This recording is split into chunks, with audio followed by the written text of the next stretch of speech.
Imagine facing an enemy that seems unstoppable, surrounded and cut off, yet refusing to yield. What inner strength and tactics would allow a force to not just survive but ultimately turn the tide of a cataclysmic battle? This is the story of the Red Army at Stalingrad. The Red Army demonstrated extraordinary resilience at Stalingrad through their unyielding defensive resolve, tenacious street-to-street combat, and their remarkable ability to endure immense casualties while preparing for a decisive counteroffensive. They held their ground against overwhelming odds, transforming the urban landscape into a deadly trap for the invading German forces.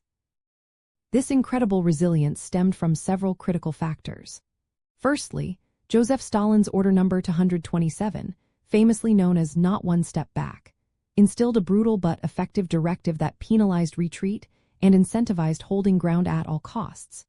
Secondly, the Red Army adapted to the brutal urban environment, mastering close-quarters fighting in the rubble, a style of warfare that negated much of the German advantage in tanks and air support.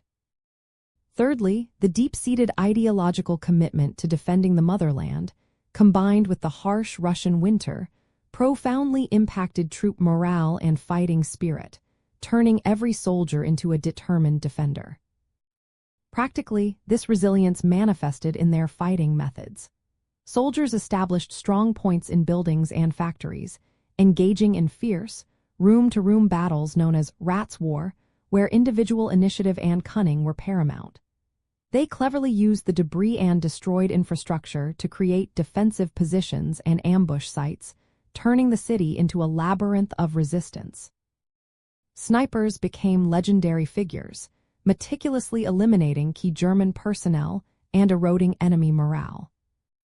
A crucial aspect of their enduring struggle was the unwavering logistical effort, often conducted under heavy bombardment, to resupply the embattled 62nd Army across the frozen Volga River. This lifeline, though precarious, kept the defenders supplied with ammunition, food, and reinforcements.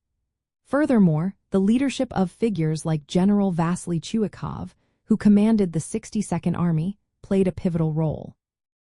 Chuikov famously insisted on keeping his command posts as close to the front lines as possible, sharing the dangers with his troops and inspiring them through direct presence and bold, aggressive defense.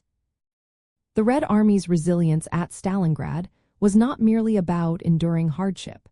It was about transforming adversity into a strategic advantage. By continuously holding their positions, drawing the Wehrmacht into a protracted and attritional struggle, they bought precious time for the Soviet High Command to meticulously plan and execute Operation Uranus, a massive encircling movement. This heroic defense allowed them to not only survive but also to set the stage for one of the most significant turning points of the Second World War, demonstrating an unparalleled capacity to absorb devastating blows and then strike back with decisive force. If history fascinates you, like, subscribe, and explore more with us.